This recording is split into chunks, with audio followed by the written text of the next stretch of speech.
Thank you for joining us for this episode of Harvest 4 at 40, our series of 4 podcasts with 4 world-class learning and development industry experts, sharing 4 learnings in each episode. My name is Nicola O'Neill, and today I'm joined by John Kilroy, founder and CPO of the Digital Learning Institute. John will share his experience and journey on the theme of enhancing learning and development within AI. So please sit back, enjoy, and immerse yourself in the insights and inspiration. You're very welcome, John, from the Digital Learning Institute, CPO, and I do believe you're one of the founders of the organisation. We're delighted to have you here representing the Digital Learning Institute. So maybe as a kick-off, you could just maybe tell us 4 things that would describe, or tell us 4 things about the Digital Learning Institute. Yeah, thanks, Nicola. And I said you're delighted to be here, and obviously you're the other founder of the Digital Learning Institute. So 4 things. I guess the first one is obviously our mission, and our mission is very much about trying to drive standards in online learning, digital education, and we're very much focused on helping our students to become, I guess, upskilled, more confident, but ultimately certified as digital learning professionals. So that would probably be our main focus.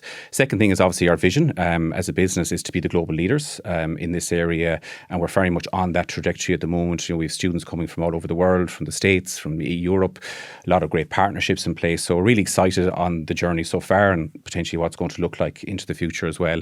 Fourth thing would probably be our offer. Our third thing would be our offer. So our core qualification is a university accredited, industry approved diploma in digital learning design.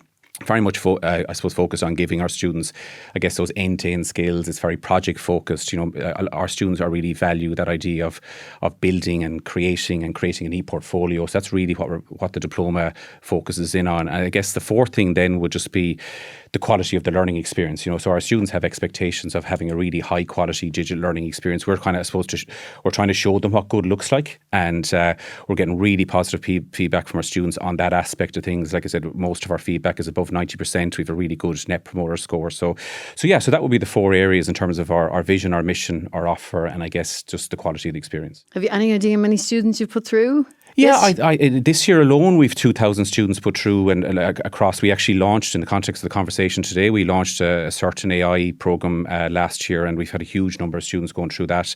I say since we launched the DLI back in 2021, we're close to 5,000 students that we've certified, and we have a really great community now. Yeah. So I think the important thing to say, it's not just about the qualification. You know, we offer CPD as well. So, and you know, it's, you know, we're very much at that idea. It's like, and you know this as well, it's a bit like Hotel California. You can check out, but you can never leave. So we're very much in that space of trying to make sure we nurture our students and making sure they've got someone that they can lean on, you know, because this space is so dynamic, and I'm sure we'll be talking about that today as well. It's constantly changing. So we want to make sure that they feel comfortable coming back to us as well. Great. And I'm really confident that our listeners are in safe and very forward-thinking hands here today with you. So our topic is AI, and AI in learning and development, and for learning and development professionals. So I suppose this is a question that's been asked for a long time, and a lot of L&D professionals have already started to answer it, but I'm interested in your perspective. So, you know, reasons why learning and development professionals should have AI on their agenda now. So what's your thoughts around that? Yeah, like it's been a bit of a mad, like I think we're close now to 2 years since ChatGPT came on the scene. I think it was November 22, I think it was. Yeah. And I'll never forget seeing it coming up on LinkedIn. I was just like, what is this thing? And I was like, uh-oh. And that was my initial reaction. Uh-oh.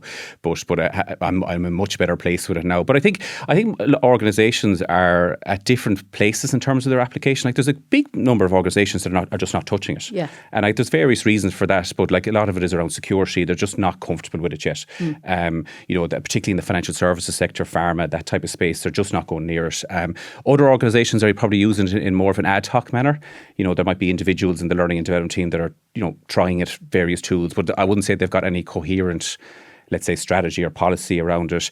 There's some, particularly this year now, that are much more focused on use cases. So they've identified particular use cases where they see the value, and they're very much testing that at the moment, and we can kind of maybe look at what those 4 use cases are. And then I think there is other organisations there now, a much smaller percentage, that are probably have it integrated into what they're doing. You know, and to be fair, those organisations were probably much further down the line in terms of their data and how they're managing data. Like they've had a 10-year lead into this and they're ready to go. And to be fair, though, they're a very small part. I would say you're looking at maybe 5% of organisations that are in that place. So to go back to the 4 reasons, I suppose, why L&D professionals are potentially see value or are the use cases to a certain extent.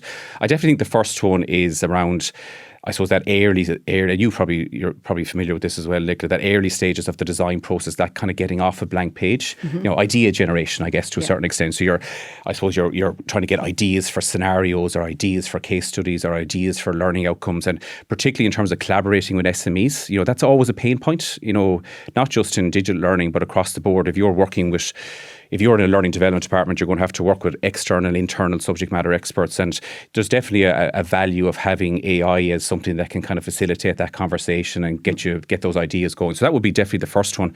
Second area is obviously in the whole content space, so when you get into that kind of, I suppose, delivery, you're preparing for your classroom sessions or your digital sessions. So the ability to create such like content really, really quickly. Like a lot of these tools previously would have been quite difficult to use, like in the digital space, like the likes of your Articulates and so on.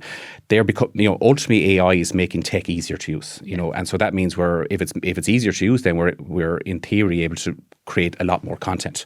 So more videos, more like learning resources and so on, even in to a certain extent, slides for the classroom and so on. So there's definitely been, I suppose, huge potential in that area. The fourth area then would probably be around, I guess, when you're rolling out the learning experience, you're kind of in that delivery phase, the opportunity to provide more ongoing support for learners, maybe not just in the classroom, but outside the classroom as well. And this is kind of where this old area of kind of AI tutors or AI assistants are coming in. So like this bot type of scenario. Yeah, that kind of bot where the trained bot, where I can go as a learner, I can go and ask questions that I maybe would have loved to ask the facilitator, but I don't have that access to them. And then the fourth area then, and this is obviously the biggest one, is around data and data analysis. So there's a huge potential and a huge application now of using AI to analyze data. And at a very basic level, that could just be analyzing evaluate your surveys, your happy sheets, and and I suppose being able to get results of those much quicker. Or if you're doing a training needs analysis and you've done interviews and you've done focus groups, again, it's like that speed of getting the outputs.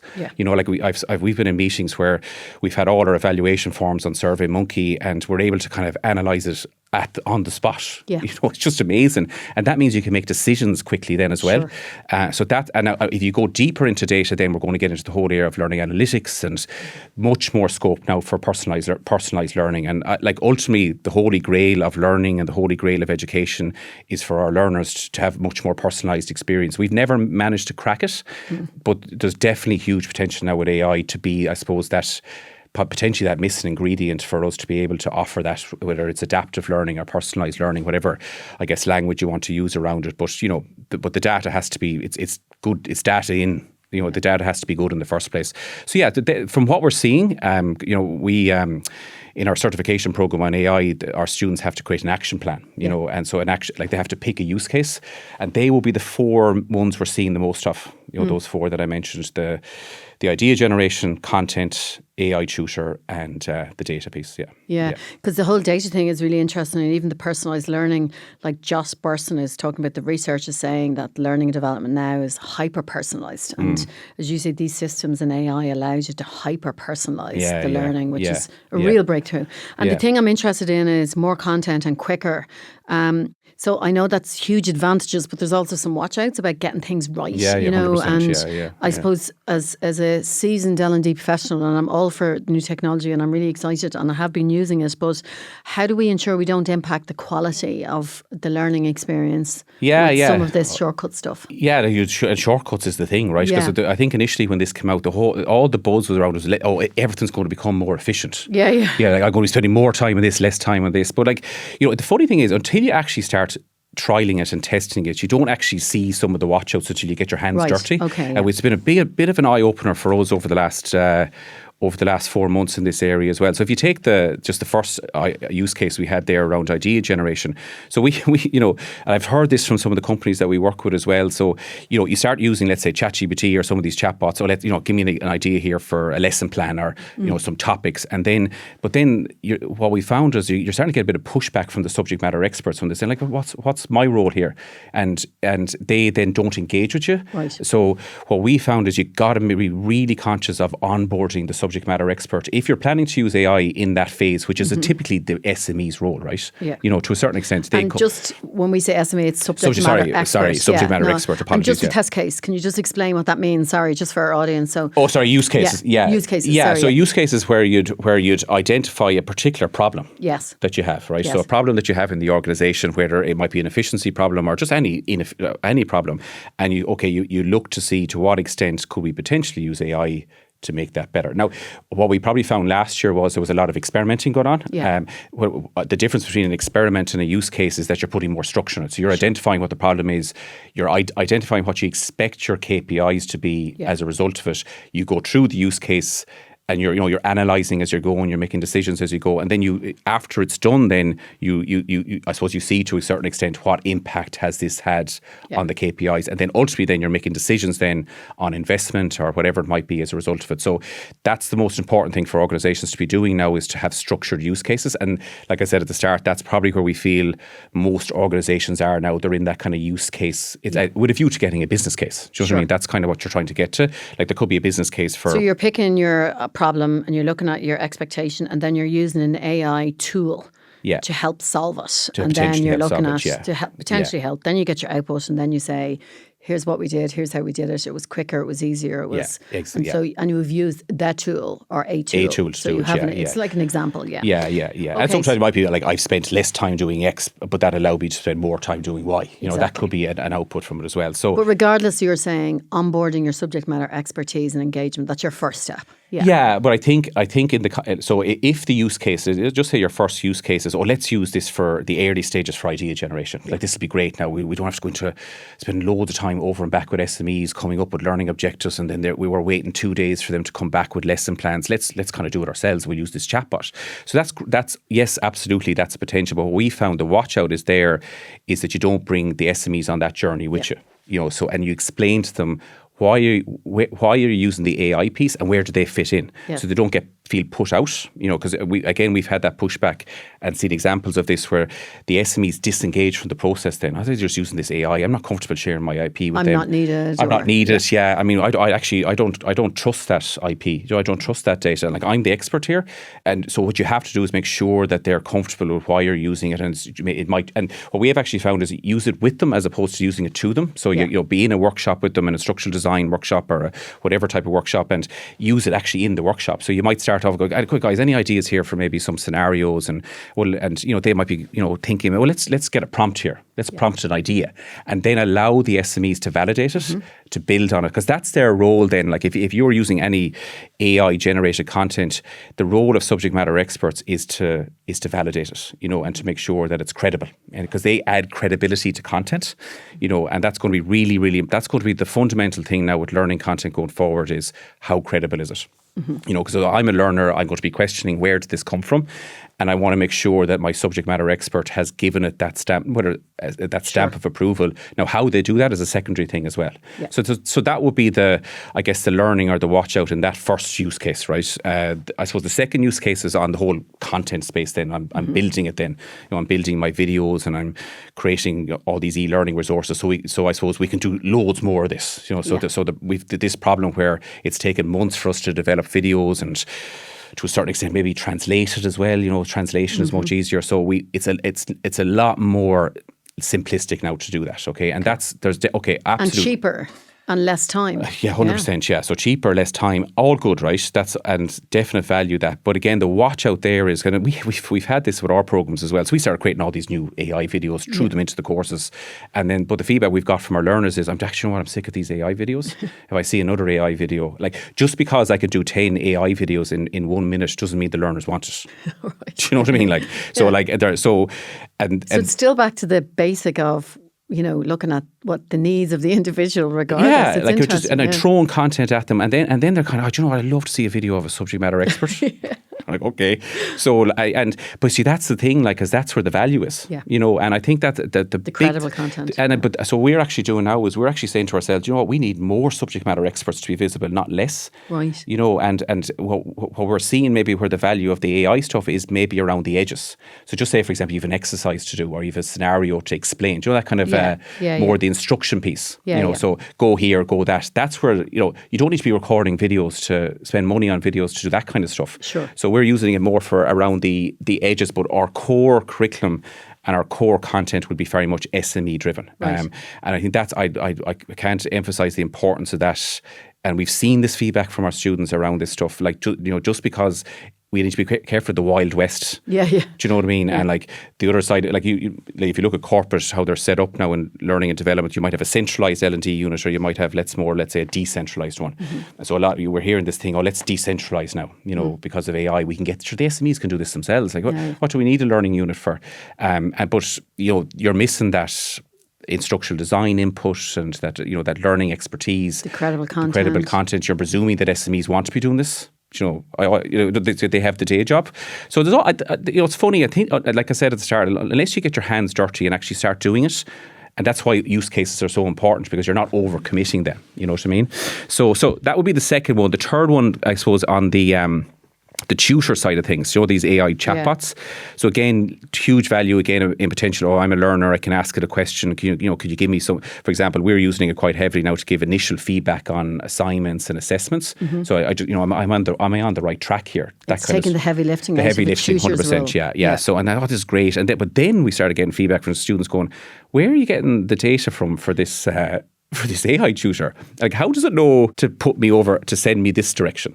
Do you know what I mean? Like, and what have you told the AI tutor about me as a learner? And we're kind of, so we have to be really conscious of that whole, I suppose, our data, like what data are we gathering? Why are we gathering it? How are we using it? And how are we protecting it? And we have to be really upfront with our learners and employees on that before we start launching these chatbots, because ultimately they'll see the value initially, but then they'll start asking the questions around their data. Because this is like this idea of surveillance, because they have to be surveyed. And what I mean by surveillance is, I'm on a learning management system and you're watching where I go, what I watch, what I don't like, how I drop off, how I don't drop off. So all these, I suppose, your digital body language, it's all your behaviours online, which has been around for a while, but I suppose AI to a certain extent is making it more feasible to access. So the chatbots are good and all that kind of thing, but we just need to be conscious of that. Yeah. And then the fourth one, obviously just going in lined up with that around the data, is, okay, great to use data for personalised learning, but you got to just have your data policies really, really strong. So you have a really, and how you communicate them to your employees or learners is going to be equally important as well. So that like I said, what are we collecting about you, and how are we going to be using it? And what's the value to you of us collecting this data? So I think that and I mean, we're early days with this. Yeah. And I think that, again, the benefit of having your use cases is you're setting yourself up to learn. Do you know what I mean? You're not setting yourself up to, like, it's okay to fail at that, and it's okay for that. Do you know what, that actually didn't work? Yeah. Do you know what I mean? So let's reevaluate. Let's go again. And so I would absolutely encourage L&D professionals, L&D departments and teams to kind of look at it from that perspective. Look at it as what's the problem I have? Because the other thing as well is, it can create problems if you don't have one. So like you use it in something which has been working grand. Like, we have this thing, we've never been any issues, it doesn't cost that much, it doesn't take a huge amount of time, but then you start using AI and it actually creates all this complexity. And so really important to start with a really clear, tangible problem that a pain point that everyone has, you know what I mean, from that point of view. It just strikes me in a lot of stuff that you're talking about, which is really brilliant, and the technology angle that you're bringing in, but it goes back to some of the basics, like of the collaboration with subject matter experts, good communication around where the data is going. Like it goes back to that, or, start with the problem. So, but the funny thing with this as well is, like, you talk about the fundamentals. Like, I think what AI is going to do for learning professionals is probably highlight that stuff, those core skills. Right, okay. And they're more more interpersonal, by the way, like, because the feedback we're getting from our advisory council now, if they're hiring an instructional designer tomorrow, it's your ability to collaborate and influence SMEs. That's what we're interested in. Not so much to be able to use this tool down here, because it's suddenly become a lot easier to use anyway. So I'm not going to, like, that's not a major skill set now. Sure. So like technology skills are becoming less. Now I know I'm working at the Digital Learning Institute, and obviously, it's important. Do you want to do yourself out of a job? No, but I think, like LX design and, instructional design, we're going to be elevating other skills, know, and I was at a conference there during the week and having a conversation with a manager of a team, and he said they've got all the processes, but they don't know how to manage stakeholders in the company. They don't know how to influence them. They don't know how to ask questions. They don't know how to consult with them. And that's my number one thing I'm looking for now. You know what I mean? So it's still that partnering piece, kind of business partnering, student to the business, needs identification, bringing people along. As you say, those fundamentals are become more important. Yeah, and pushing back as well, but also being able to offer a solution then. Sure. And not maybe allowing the subject matter expert or your stakeholders in the organisation to be dictating that stuff. That's what we're the experts in. So make sure that we're comfortable making decisions and suggesting this is what the learning solution or the digital learning solution or whatever it is needs to look like, and we be getting comfortable and confident doing that. That's really important, I think. I want to touch off something that wasn't necessarily on our list, but it's coming up in terms of like your advisory counsellor telling you what they're looking for with L&D professionals, and we're all reading about potential new roles like content curation isn't necessarily needed, but we're looking at prompt engineers now, maybe even replacing instructional designers. So what's your thoughts in terms of, is there any kind of 4 things that you're thinking about the L&D role or the structure of an L&D team? Maybe you might want to share that with us. Yeah, like I think initially when the AI launched, there was a bit of that. Oh, we don't need instructional designers and all that. I think the hysteria around that has died down a bit, and I think companies are actually realising that actually no, we need them actually a bit more, and we're seeing a bit of another drive now in terms of recruitment for instructional designers around that space. But I think in terms of roles, if I just look at the 4, right, it would be. We're probably seeing more of a shift to LX design, as which is more broader, holistic design, so that you're kind of comfortable maybe with the idea of blended learning and and hybrid learning or digital. So that's definitely. And that's learner experience for anyone that doesn't know LX. Sorry, and I'm sure they do. Our listeners are well educated, but I just want to clarify that. So your learning experience and because a learning experience now is going to have so many different touch points. So that would definitely be one. There's definitely probably an increased value now of that kind of business partner role. Yeah. In terms of the person that works with the business. Now, you could argue that the LX designer should be able to do that, but like if you just look at it from a skill set perspective, your ability to go out and talk about problems, solve problems, so that whole area, and in terms of how you set that up, every organisation is going to do that. Is going to do that differently. I definitely think there's a role for L&D to invest in data people, and not being trying to let's say upskill our existing L&D team. It's quite a specialised area, like a data scientist or data analyst. Like I think there's a benefit of maybe bringing that expertise in or taking it maybe from another department, because we have to make sure that our data is properly structured, set up. Like what's our ecosystem? Like we have a learning management system here, or we've a LXP over here, and we've a CRM over here. Like to what extent are they speaking to each other? What are our data sets? Because that's if you really want to get the benefit of AI, the data has to be clean, has to be structured. So I definitely think there's a role for that. And ironically as well, the 4th one would probably be there's more of a demand now for facilitators. Okay. Facilitation skills. We probably saw a big investment in instructional design during the pandemic, and we'll continue to see that. We know this idea of a digital trainer or a digital educator, and how you facilitate online, and how you facilitate. Like if you got this idea of high flex learning, where you might have some people online and some people with you in the classroom. Like if you think about the facilitation of that, how challenging it is. Like we're in a studio here, so you've got all these people on screens here, and you've got all these other people in front of you, and you want them all to have an accessible, an equitable, similar experience. Yeah. So I'm doing a case study now. So everyone has to have the same experience. Like that's a challenge for a facilitator now to do that. Now one of the potential solutions to that is this idea of immersive learning, where everyone goes into a headset. Yeah. So then we're all in the same place. Then so that could be that's when we may see a growth in immersive learning.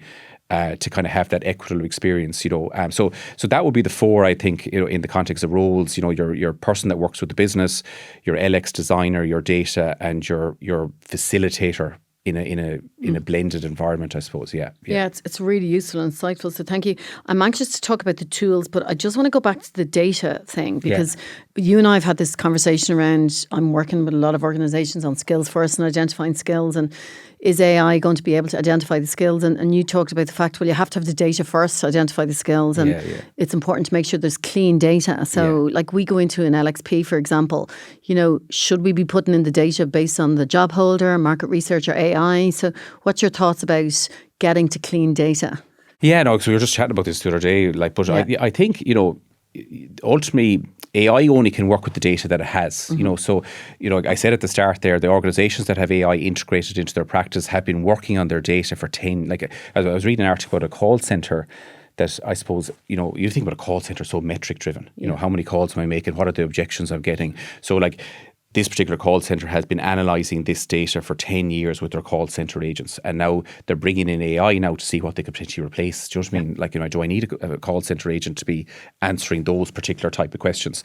So, but they've been building, I suppose I had the foresight to be gathering that data over a number of years. So I suppose the thing for L&D teams now is we may not panic now that, oh my God, we don't have the data and we're kind of at a starting point. We're trying to do skills analysis and job families and all this kind of stuff, but just take a bit of a step back, and just be really clear about what are the kind of key data sets that we need to be collecting, and so we may need to have to accept that some of it is going to be manual initially. And that's why I'm saying about that role of a data analyst, just to make sure we're doing it right. How do things connect together, and how do you set up data? How do you stack it properly? So that when we do go to add in these AI tools, that it's able to pull it properly from it. So there may need to be go through a little bit of pain, but that's but the value could be huge from it. So I think working with with the likes of Harvest and other consultancy companies to identify what skills are we looking from now from our employees, not just now but into the future, and then to what extent can we can we break that down then into different data sets, and how does that link then to potentially to the type of learning activities that we might be able to offer within the organisation. So and then looking at your systems then. So once you have it set up and running, then how are you constantly collecting it then? That's keeping it clean. Keeping it clean, because it's changing so quickly, the skills and the learning requirements. It's so dynamic, So you need to be looking to see, okay, what data do we need to be collecting on an ongoing basis to make sure that we're updating this all the time. And that's where you can kind of, I suppose, work down from the skills then. Okay, so if these are the skills, what are the data points that we need to be collecting on this? And then where do we collect it? So do we collect it in the LMS? Do we collect it in the CRM? If it's other stuff, if it's softer stuff that might require some input from a manager, for example, as part of performance management. So it's all about just being really clear, and maybe not having too many data sets either. You might have your per skill, you might look to see if you've got maybe 4 to 5 data sets, and then work down from there, and then in terms of how that's going to work. And again, I think the investment would be worth it though. There's no doubt about it. It's a whole other conversation, but it's a hugely important one, because you're working with information and data, and it's important that somebody is looking at it and putting it in right, taking it out and using it. But the other thing on this, on the skill set side of things, is as L&D managers now and as leaders, let's say, we need to get really comfortable with data literacy. Do you know what I mean? So to what extent are we comfortable making the decisions then? So okay, suddenly now I've got all these insights. So I got all this data, but how comfortable are we turning data into insights? And then how comfortable are we making decisions based on that? And how comfortable are we managing upwards then? Into the organisation. So I've got these insights that are really powerful, right? But can we manage up into the, let's say, the C-suite and really start to influence decisions at that level? Based on really concrete information. Because they're going to love this now, because that's always been the thing with learning and development. Is how do you measure it? It's always been maybe a bit fluffy, and we're evaluating, and we're probably never been really comfortable with that phase. But that could drastically start to change now. We're going to have all this data, but we got to have the skill sets in leadership, in learning and development leadership, to really kind of be comfortable and confident. Just don't hold back, you know what I mean? And say, listen, we need to be looking at our budgets here. We need to be investing in this area here, and I can show you the data to back it up. And I think that's really exciting, I think, for the profession. Yeah. Yeah. And John, I know we're on the topic of AI, and I want to get onto the topic of tools now, because I'm sure our listeners are saying, can you tell us the 4 tools we should be looking at for these use cases? But I just want to maybe just talk about the tools piece, or even not even the tools around the LXPs or LMSs, whatever you choose. But in your experience, how many organizations, what percentage of organizations are starting to go down the road of this hyper-personalized, where I can go into an LXP and see my profile and see my learning curriculum, and we two speakers who were on another podcast with us, and I'm just interested to hear your opinion on how many are actually at this versus early adopter stage stuff. Yeah, I suppose those platforms have been around for a while. Your personalized learning. I mean, it's just been how long are we hearing about this now? Yeah. You know what I mean? And then they had the launch of these adaptive learning systems, which will, I suppose, up to now they've required you to go in and do some sort of test. Yeah. So you do some sort of test, and then it essentially adapts your learning experience kind of based on that. So, to answer your question, I don't think there's a lot of organizations at this space now, right? I think the platforms had been there. They've been saying they've been able to do it, but they haven't had the data to do it. Sure. So, the example I gave there, ultimately, the learner is giving that system the data, whereas potentially now with AI, the learner doesn't have to do that because the AI would help with the analysis and feed it in. So I wouldn't say there's a lot of organizations. I don't think we really know what we mean by personalized learning either. Do you know what I mean? It's kind of like, what do we actually mean by that? For me, it's about accessibility. It's for people really with at a very basic level, potentially with a learning difficulty, and that need more choice. I might have dyslexia or I might be neurodiverse. And we're definitely seeing now that people are much more open about their learning difficulties, whether they're coming to classrooms or whether they're doing digital learning. And that's really what we want. We want to be able to give people more choice about how they can learn, Is it not also personalised as in hyper-personalised, or my skill set, existing skill set, and my future skill set? Yeah, we're definitely moving into that territory much stronger, that I will have on tap. Who am I? What am I? What do I need? Yeah, you'll have your profile. So that's probably a level up from that one. What I'm talking about then, where I'm able to. So it's funny, I was actually again talking to someone during the week about this in terms of let's say employers now that are recruiting from universities. They have absolutely no interest in your CV. Yeah, right? It's your skill set. It's your skill set. You know what I mean? And then there's another challenge then with universities not actually developing skills. That's not their focus at the moment. But so I suppose it's to what extent then that you're able to, I suppose, be really, how do you capture your skills, and how do you showcase how you're developing your skills over time? Yeah. And if you're looking to progress into a new role, or you have an ability to identify, okay, what are the skills I now need to develop before I'm able to access that role? Okay, so there's all that, I suppose, data around skills that we need those data sets to identify what's needed, and then how does that then link down then into the learning that I might need to do, or the support I might need to get there. And AI is accelerating. Yeah, the AI if the data is there. So the AI just, I suppose, if you look at previously with let's say learning management systems around this, and you had to go digging for it. Sure. So an LMS might say, I've got this great dashboard, and you go, boy, this is brilliant, and then you go, Horizon, this dashboard, I have to go into it, down into the chambers of all this, try to find all this data. AI is just going to bring it all up to the front. Yeah. Okay, and when it brings it up, then what we need to be get really comfortable with, what are we going to do next? Because we've had this excuse where we might go, it's going to take so long now to analyse the data, and we spend all our time doing that. That's not going to be the case going forward. So we're going to have data on skills, we're going to have data on how people are behaving, their learning analytics, and then it's to what extent now we can really start making decisions on reskilling really quickly, and looking, okay, this organisation in 10 years' time is going to need these skills, or benchmarking yourself against your competitors and other organisations around, have we got the right level of skills for us to really be able to perform and compete in this area? Yeah, it's exciting times ahead. So tools, we're looking for your 4 top tools, AI tools. Yeah. So what they are and why you would use them, maybe, if you can just... Yeah. Now, what I would say just before I get into the tools, because I mean, there's any amount of them, right? Yeah.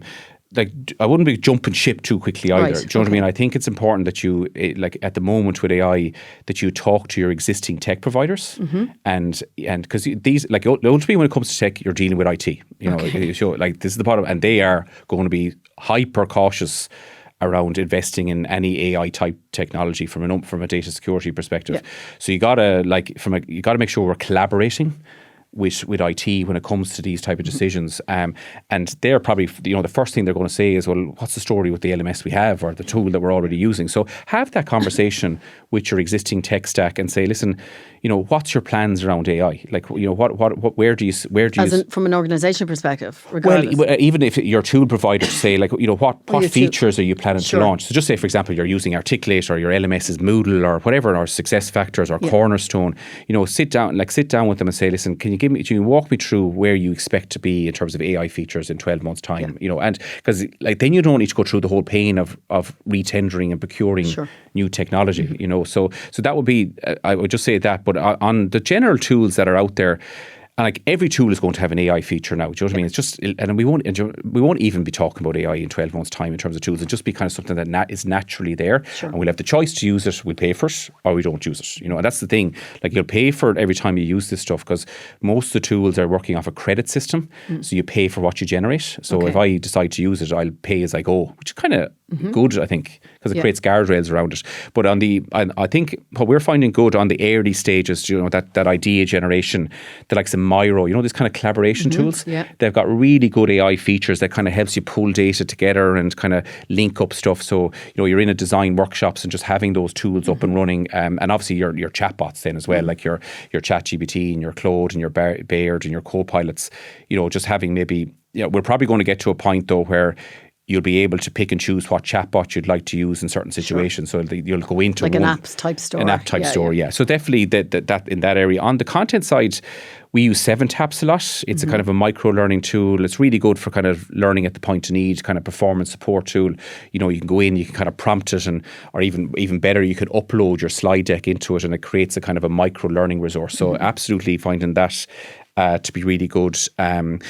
Some other ones on the video side, Synthesia is good. Like, it's expensive now. So say that again. Synthesia. Yeah, it's expensive, but it's basically you can just create these unbelievable videos. But the really great thing about it is just the localization. So like translation of it, because that one major pain point, and from a cost perspective, is translating your courses into other languages. If you're a multinational, it has to be done for South America and the Far East, whatever it might be.